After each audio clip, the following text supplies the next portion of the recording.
gentlemen, the President of the United States, accompanied by Erica Kirk.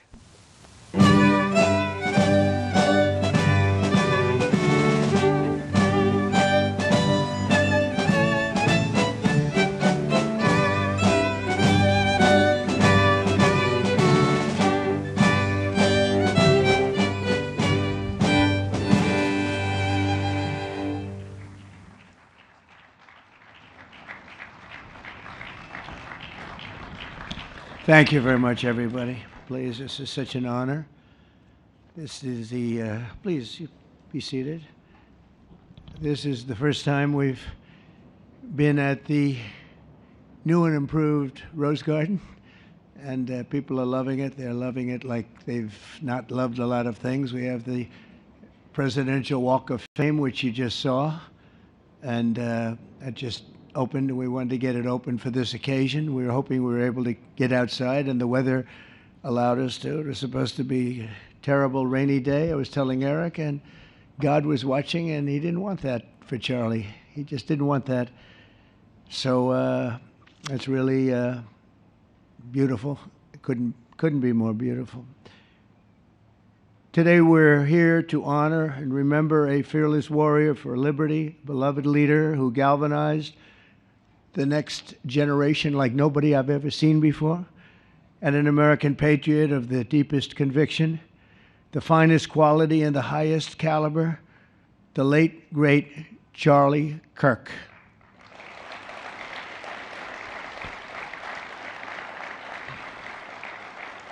Five weeks ago, our nation was robbed of this extraordinary champion. He was a champion in every way. I got to know him so well. He didn't like losing, and he was able to fight people that were enemies, and he didn't necessarily love those enemies so much. You know, I heard he loved his enemies, and I said, wait a minute, is that the same Charlie that I know? I'm not sure, but I didn't want to get into it. But it was a horrible, heinous, demonic act of murder. He was assassinated in the prime of his life for boldly speaking the truth, for living his faith and relentlessly fighting for a better and stronger America. He loved this country. And that's why this afternoon it's my privilege to posthumously award Charles James Kirk, our nation's highest civilian honor, the Presidential Medal of Freedom. Thank you.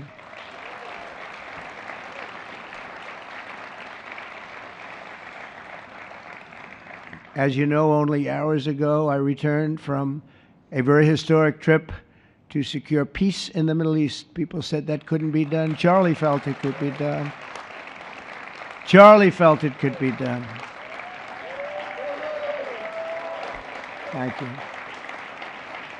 Thank you. Thank you very much. But I raced back halfway around the globe. I was going to call Erica and say, Erica, could you maybe move it to Friday? And I didn't have the courage to call. But you know why I didn't call? Because I heard today was Charlie's birthday. And I said, you know, that was a definite. And I said, we're going to have to forget about some of those very big, very rich countries that expected me to be there. And I can tell you, based on the length of that flight, I wouldn't want to go back tomorrow. But I would not have missed this moment for anything in the world, nothing. And it's a very important time for our country, and our country is doing so well. It's never done better. We are a country with almost now $18 trillion of investment coming in. Nobody's ever seen anything like that. Previous administration had less than $1 trillion for 4 years. We have more than 18, it'll be much more than 20 by the time the year, more than $20 trillion. There's never been a country in the world that had anything like that.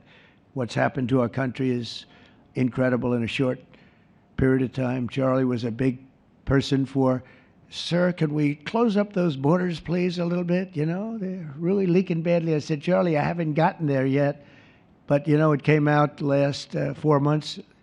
Literally nobody was allowed into our country. And the only people that were allowed in were people that came in legally. The borders are absolutely stone cold closed. And they reported 0, 0, 0, and 0. So that's pretty good. but he was a big believer. He wanted people in the country more than I did, frankly. He wanted them to come in legally, and he got his wish. October 14th is Charlie's birthday, and he should have been turning 32 years old. I tell you, when I first met him, he was like 22, and I said, boy, he's awfully young, but I thought he was older than that, you know. He looked a little bit older than his age. That's okay, you know. That's not good when you're old, but when you're young, it's great. He had the best of all things, but he was special. But instead, Charlie is attaining a far more important milestone. We're entering his name forever into the eternal roster of true American heroes. He's a true American hero, an amazing person, way, way beyond his years. And I'm honored to be joined by a woman who has endured unspeakable hardship with unbelievable strength, and that's Charlie's widow, Erica. And I just want to thank you, Erica. He loved you so much. I was with him. Oh, please. Thank you, darling. Thank you. I was with him before I met Erica, and he told me he was going to get married. He said, "You won't believe how beautiful she is." I said, well, then now that I meet her, he's right. But then he also said, and you know what? She's like the smartest person I know.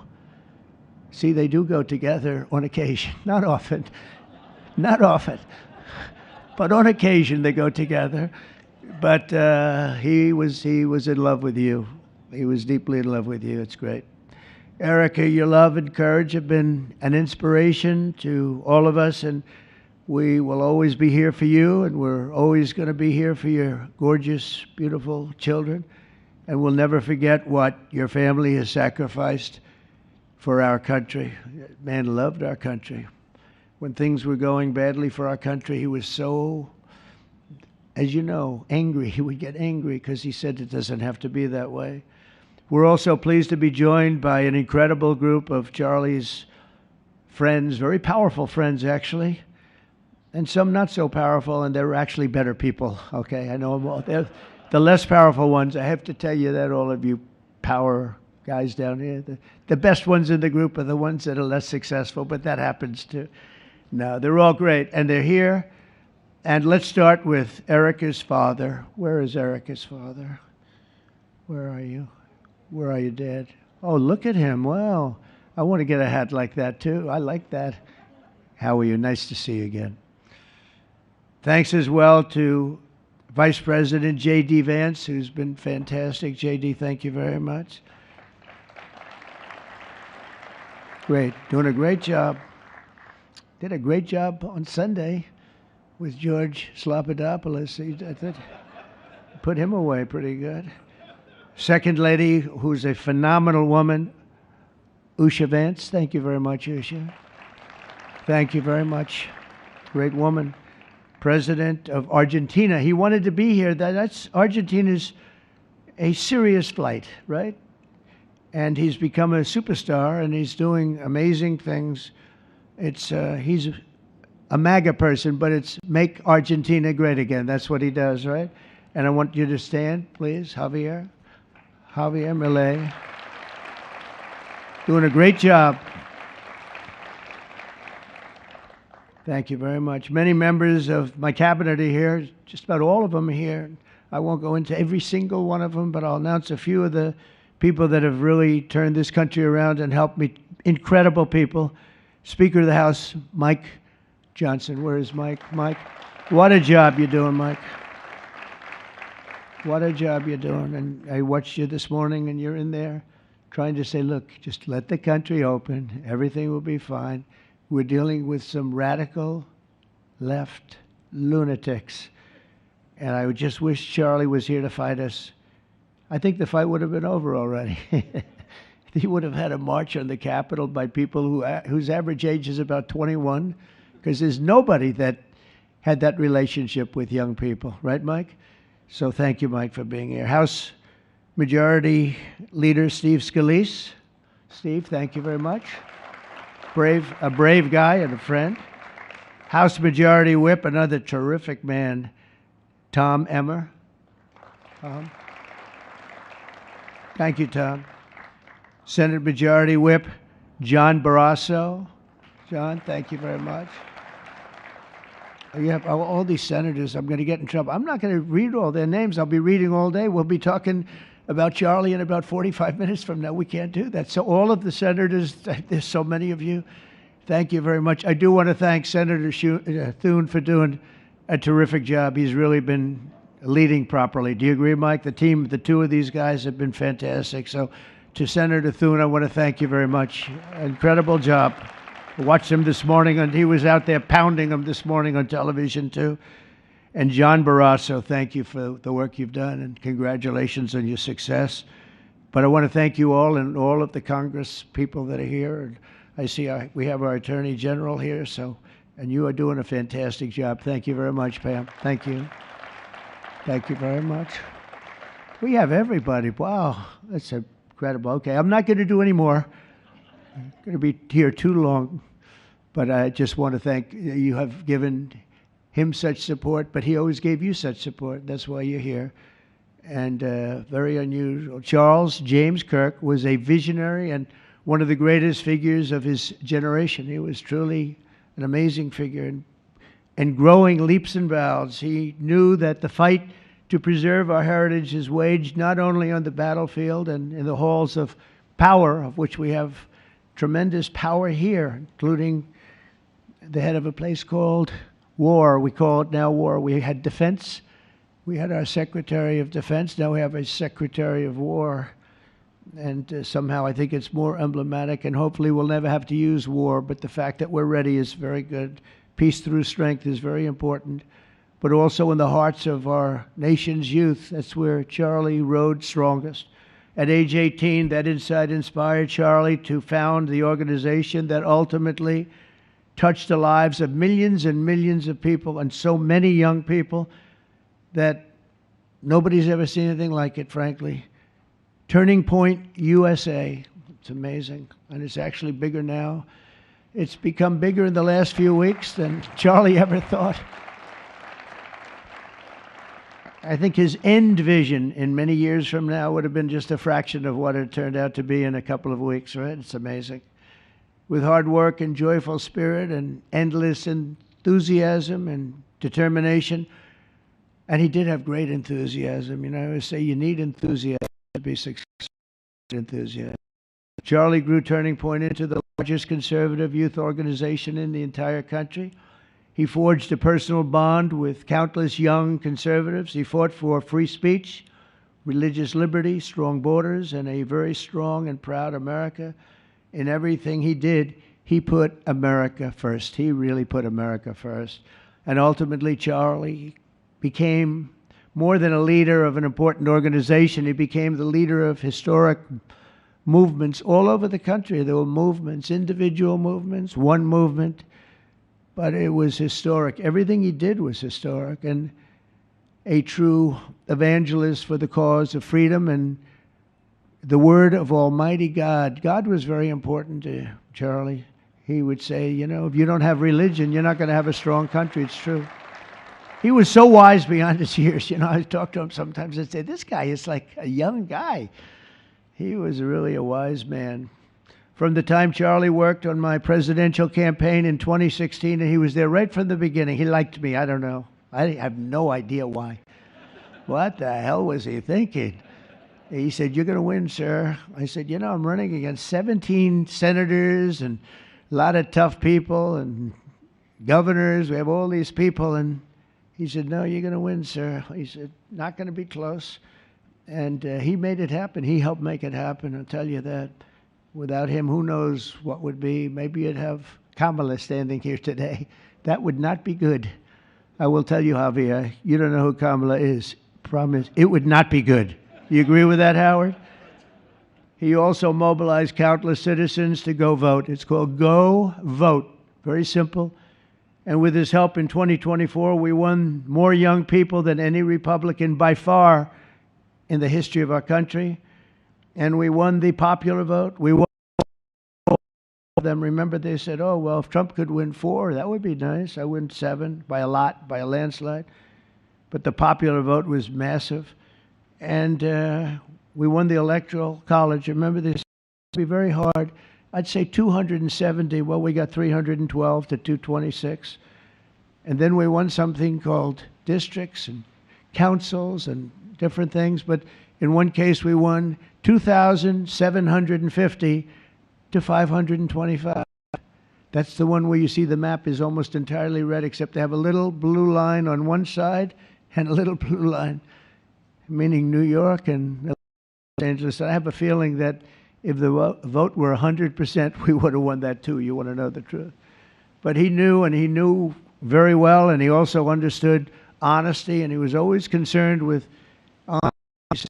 We can lose as if the cheating gets so bad, and that's where we came up with a little phrase, too big to rig. We said, go out and vote. Just go out and vote. And we had that. Remember, we used to say that all the time because people would say, oh, they're going to win. We don't have to vote. Let's go to a movie. We'll come home and watch later.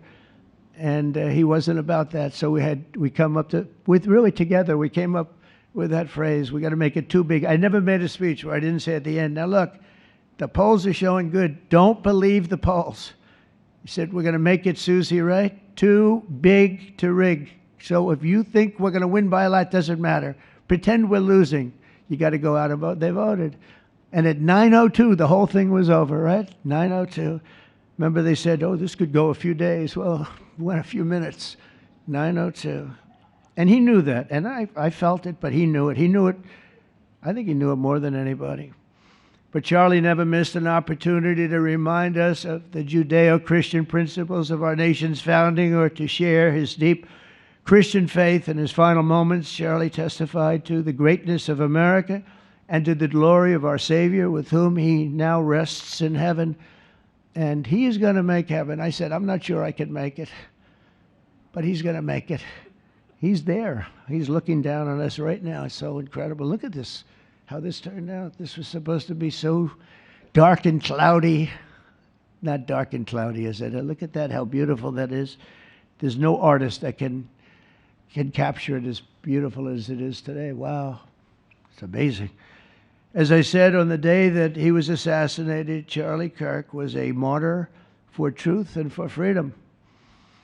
And from Socrates to think, and to St. Peter, from Abraham Lincoln to Martin Luther King, those who change history the most, and he really did, have always risked their lives for causes they were put on earth to defend. He was put on earth to do exactly what he was doing. He didn't want to waste time. He would have been a top student at any college in the country. I know the college as well. He's smarter than the guys there. He was so smart. But he almost, I guess, didn't have the time. He knew what he wanted to do. It wasn't like, gee, I want to sit in the classroom for 4 years listening to people teach me liberal principles, because they were never going to teach him that anyway. But he didn't have the time. He really didn't have the time. But every time the enemies of goodness and virtue tried to silence the voice of righteous and noble leaders like Charlie, they failed. They seem to fail. Ultimately, they look like they're doing well, and then they end up failing, because the truth has been unrelenting over the years, over history. And people like Charlie, it's just they've got a power that others don't have, and very few people will ever have. So today, like those martyrs before him, Charlie's voice, his message, and his legacy are stronger and greater than ever before. They are greater than ever before. Look, this is a horrible event, but it brought out the greatness of Charlie. Nothing could have ever supplanted this. It's incredible, the way people are talking about him. And with great love. I mean, I read so many stories about some of the enemies, but I watch the enemies, and it's hard for them to speak badly about him because they just don't. And then you do have people in the days since Charlie's killing, we've seen exactly why our country so dearly needed his example. We've watched legions of far-left radicals resort to desperate acts of violence and terror because they know that their ideas and arguments are persuading no one. They know that they're failing. They have the devil's ideology, and they're failing, and they know it. They feel it. and they become violent. They seem to become very violent on the left. They've rammed vehicles into federal law enforcement, fired sniper rifles at ICE agents, and me, But I made a turn at a good time. I turned to the right. Charlie couldn't believe it, actually. He said, "How the hell did you make that turn?" I said, "I don't know." But fired rifles and threatened the lives of our Supreme Court justices, our great justices. They have to be protected. We just issued a lot of money, $60 million, to protect the Supreme Court justices. Very important. We can't let anything happen. In places of worship, we're protecting our people. We've seen that a candidate for Attorney General in Virginia boasted that he would want to see the Republican legislature, a legislator in Virginia, shot in the head and to see his children murdered. He actually said this. And now he continues to run for office, and most people continue to back him, but he said he wants his man shot. He said shot in the head and to see his children murdered. And they keep running. Pretty amazing, right? That's a bad one. Let's see how that turns out, but that's a really bad one. Nobody's heard that one before. Especially in the wake of Charlie's assassination, our country must have absolutely no tolerance for this radical left violence, extremism, and terror. We're done with the angry mobs, and we're not going to let our cities be unsafe. We're going to make sure our cities are safe. When you have Chicago, where they had 4,000 people murdered over a very short period of time, 4,000 people, and then we have a governor stand up and say, "Oh, things are going swimmingly." No, they're not. We're going to make Chicago safe, just like we're going to make. Look what we did in D.C. It's so nice that we started here, because this was one of the most violent places in the United States. It'd be dangerous to be right out here. But you couldn't go to a restaurant. The restaurants were all dying. The whole place was dying. You'd have these gorgeous, look at the Washington Monument over there. You'd have these gorgeous buildings and monuments and structures. And people were afraid to leave their apartment. They were afraid to go to work. They'd get into an Uber and they'd feel safe, and then the Uber would be attacked. They thought they made it, and then the Uber was attacked on the trip in. But we've done a great job, and now it's considered a totally safe city. We haven't had problems. It took us 12 days to make it great. We took out, Pam, 1,700 hard criminals, career criminals in many cases, but these are hardened criminals. Many of them came in through the Biden open borders. We brought them back to the countries. And a couple were so violent that we put them in jail. We don't want to take a chance that they could get back in, because no matter how good we do, somebody can sneak in. They were so violent and so bad. One arrested 28 times. Every time he left prison, he'd get into a violent incident. 28 times. And we put him away for a long time. But we're done with the angry mobs. We're done with it. This is such an unbelievable place right now. You take a look where you can walk down the middle of the street with your wife or your husband. Your children can walk. They can walk alone. It doesn't matter. They can walk anywhere in Washington, and they're safe now. If this were a year ago, they'd have a serious chance of being badly hurt, even killed.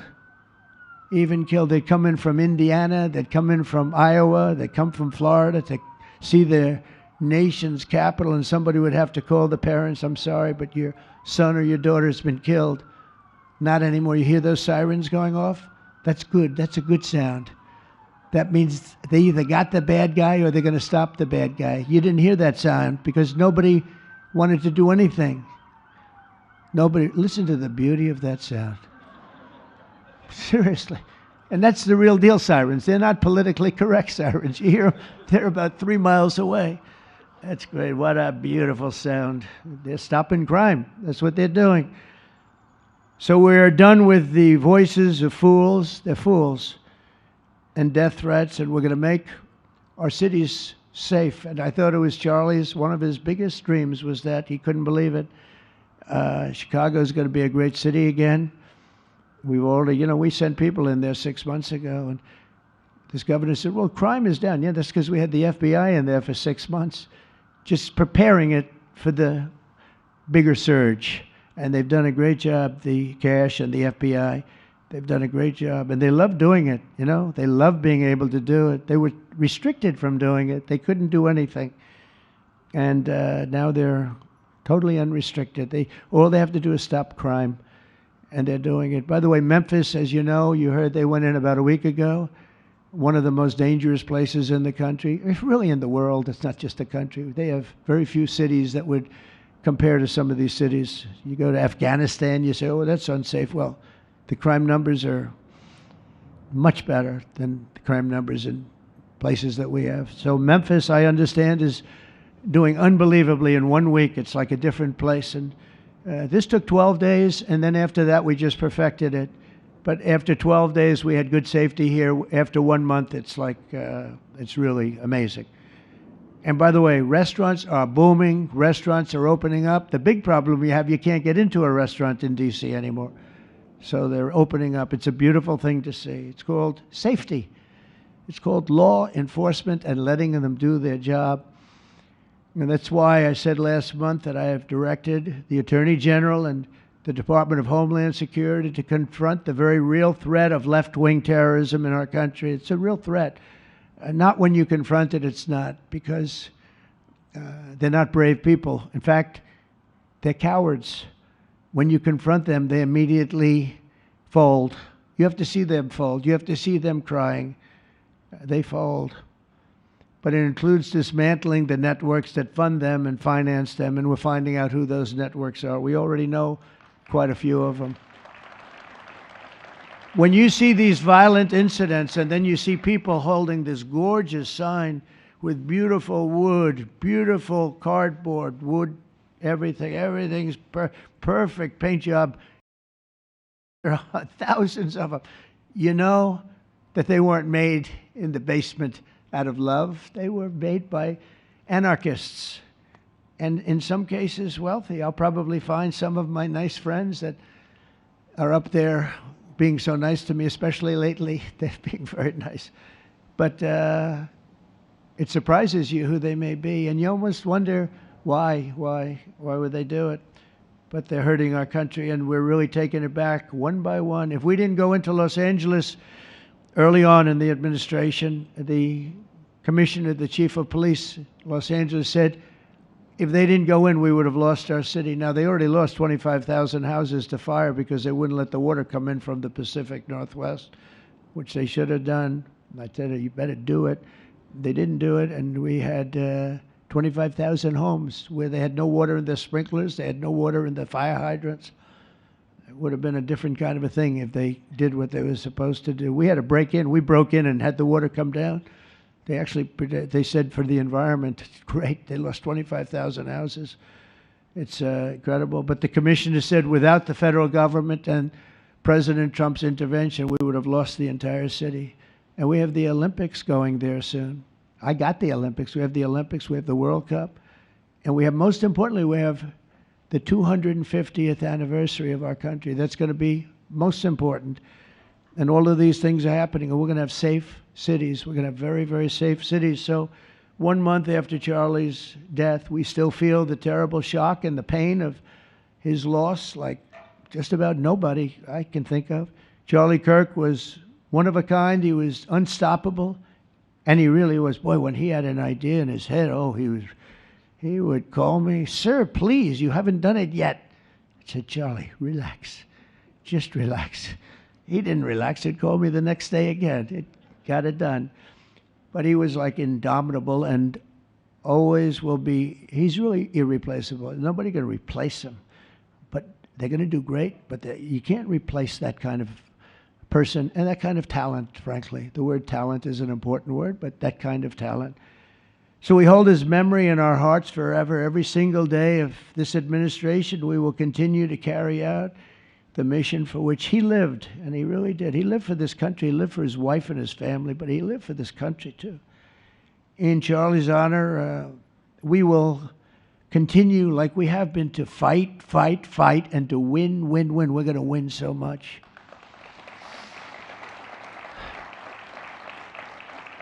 So the Presidential Medal of Freedom is a big deal. You have the Congressional Medal of Honor, military, and the Presidential Medal of Freedom. which is civilian, and the Presidential Medal of Freedom is a really big deal. Very few people get it. Very few people, frankly, qualify. It's a decision of the president, but it's a qualification that's a very hard one to get.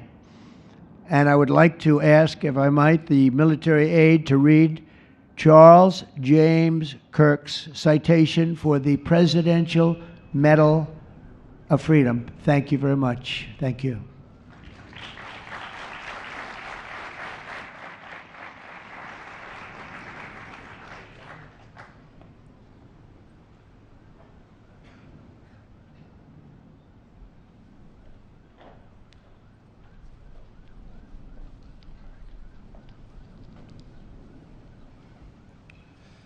The Presidential Medal of Freedom is awarded to Charles James Kirk. Accepting on behalf of Charlie is his wife, Mrs. Erica Kirk. Charlie Kirk was one of the most influential American political figures of his generation. At just 18 years old, he founded Turning Point USA and grew it into the largest conservative youth organization in the nation. For over a decade, he tirelessly traveled the country, leading a movement to restore respect for our founding principles, reawaken our national identity, and inspire a renewed spirit of religious devotion. He was one of the great debaters and communicators of his time. Despite receiving repeated threats, he remained undeterred and modeled courage, logic, humor, and grace to the next generation. On September 10th, 2025, at age 31, Charlie Kirk was assassinated while addressing a group of students. The United States honors him as a martyr for truth and freedom.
Thank you, Mr. President, for honoring my husband in such a profound and meaningful way. And thank you for making this event a priority amid the peace process in the Middle East. Thank you.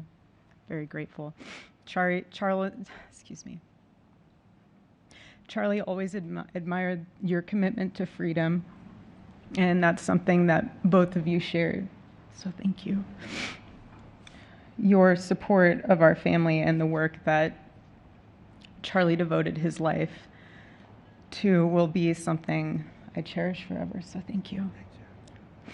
To our gracious First Lady in her office for making this event possible, thank you as well.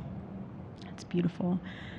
To Vice President and the lovely Usha fans, your friendship has been an unbelievable encouragement. Thank you. And to all our friends and family that are here and watching from all around the world, thank you for loving us. Thank you for praying for us and for believing in what Charlie believed in.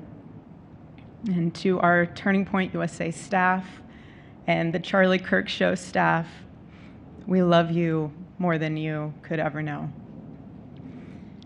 And to the Turning Point USA chapters that are watching all across America right now, you are the heartbeat of this future and of this movement. Everything that Charlie built, you guys are the legacy holders of that. You are living proof that his mission did not die with him. It lives through you. And Charlie always said the next generation will decide whether freedom endures. And because of you, I know that freedom will endure. It will. And today we're gathered not only to celebrate Charlie's birthday, but to honor a truth that he gave his entire life to defend, and that's freedom. The very existence of the Presidential Medal of Freedom reminds us that the national interest of the United States has always been freedom. Our founders etched it into the preamble of our Constitution, and those words are not relics on parchment. They are a living covenant. The blessings of liberty are not man's invention, they are God's endowment. Charlie lived for those blessings, not as abstract words, but as sacred promises. He used to love to journal about this topic all the time, and with such a heart postured of gratitude. And he believed that liberty was both a right and a responsibility. And he used to say, freedom is the ability to do what is right without fear. And that's how he lived. He was free from fear.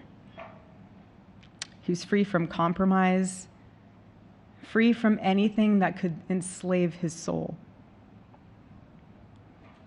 His name, Charles, literally means free man. And that's exactly who my husband was. He was a free man. And from the time I met him, sitting across from him, being interviewed on politics and philosophy and theology, anything that Charlie loved, any topic he loved. And I just saw the fire in his soul, and there was this divine restlessness within him that came from knowing God placed him on this earth to protect something very, very sacred for all of us. And he never stopped fighting for people to experience freedom. He didn't. Charlie often said that without God, freedom becomes chaos. And he believed liberty could only survive when anchored to truth.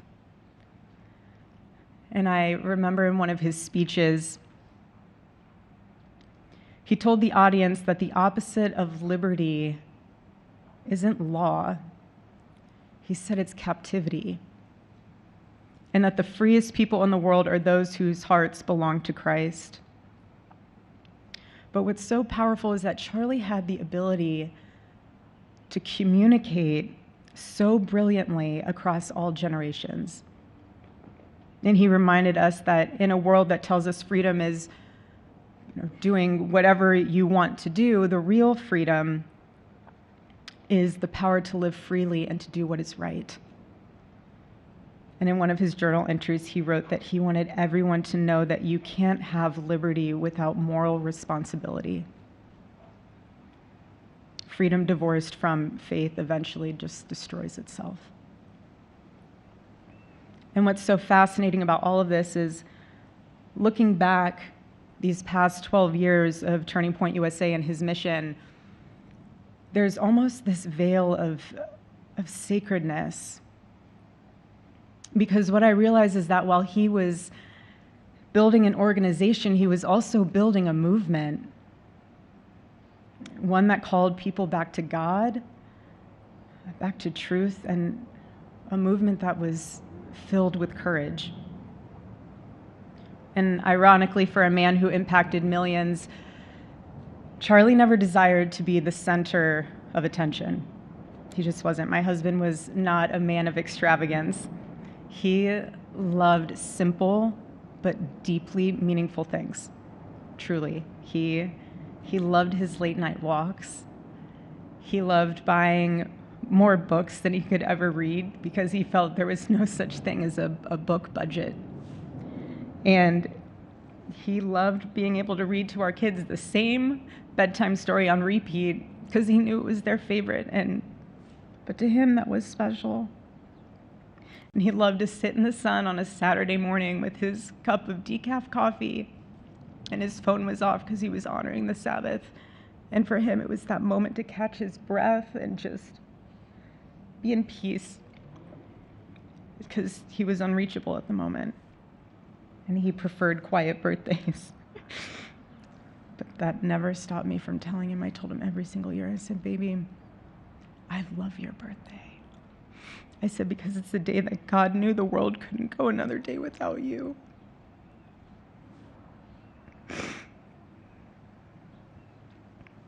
And so the rhythm of our usual birthday celebration for him was mint ice cream, mint chocolate chip ice cream. He only had it twice a year, on his birthday and 4th of July. It's just, and then after that, it was back to work as usual. But last year, his one birthday wish was to see the Oregon Ducks play the Ohio State. And they won. Oregon won that night. And it was by far one of the most memorable nights of his birthday experience of his life until today. And so, honestly, President Trump, I have spent 7.5 years trying to find the perfect birthday gift for Charlie. And it's so difficult. And those of you that have spouses or loved ones, you know how difficult it is sometimes to buy a gift for someone that you love, because he wasn't a materialistic man, so that also did not help. But now I can say with confidence, Mr. President, that you have given him the best birthday gift he could ever have. Thank you.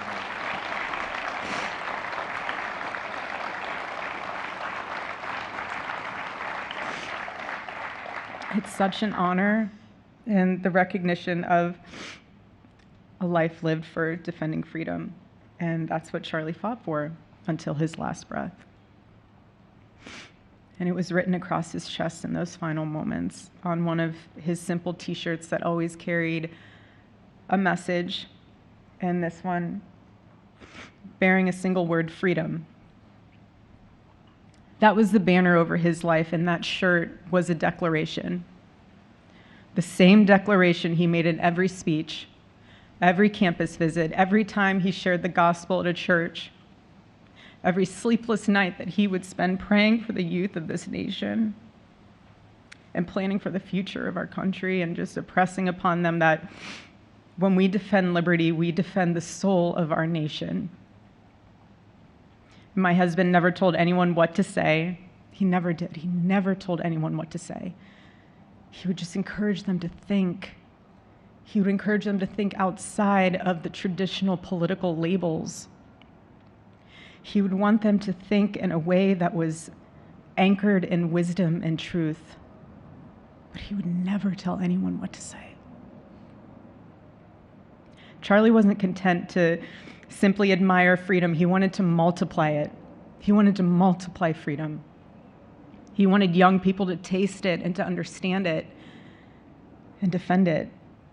He wanted them to see that liberty isn't self-indulgence, it's self-governance under God. He wanted them to see that. And every day I'd see him getting ready for work. He'd put on his cross necklace, he'd put his ring on his finger. And the boldness in his demeanor was always fearlessness. He wasn't afraid. He was never afraid. In his daily actions, whether in office or on campus or at a church, it was always without fear. That was his creed. That is how he lived out every single day. He didn't fear being slandered. He did not. He didn't fear losing friends, I can tell you that. He didn't. He didn't care. He stood for truth and stood for freedom, and he did not, everything else was just noise to him. And it's because his confidence in Christ was absolute. That's why. There was no limit to what he would have sacrificed to defend freedom for all. And if the moment had come, he probably would have run for president, but not out of ambition. He would only have done it if that was something that he believed that his country needed from a servant's heart standpoint. And Charlie lived only 31 short years. No, he's 32, but on this side of heaven, but he lived. He lived every single second he lived. He filled every single day with purpose, and he fought for truth when it was unpopular. And he stood for God when it was costly, but that's what we're called to do. Surprisingly enough, he did pray for his enemies, which is very hard, but he did. He did. He did. No one else, I mean, I saw him do it. No, he never did it in front of anyone else, but I can attest to that. But he also loved people when it was inconvenient. And he ran his race with endurance, and he kept the faith. And now he wears the crown of a righteous martyr. And for me and for our children, the truth really studies our grief, because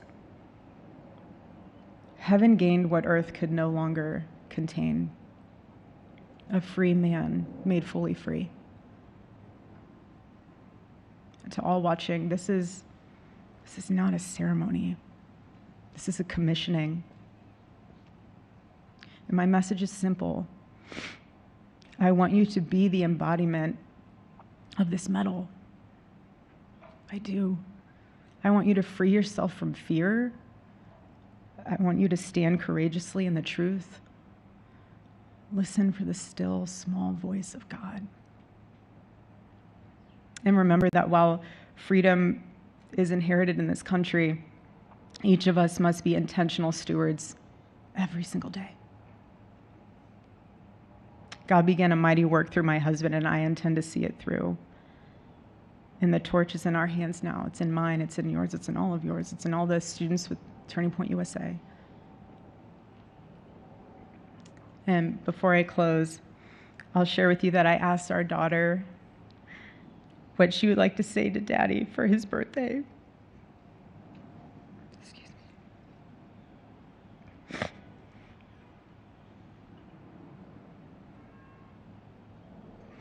She said, "Happy birthday, Daddy. I want to give you a stuffed animal.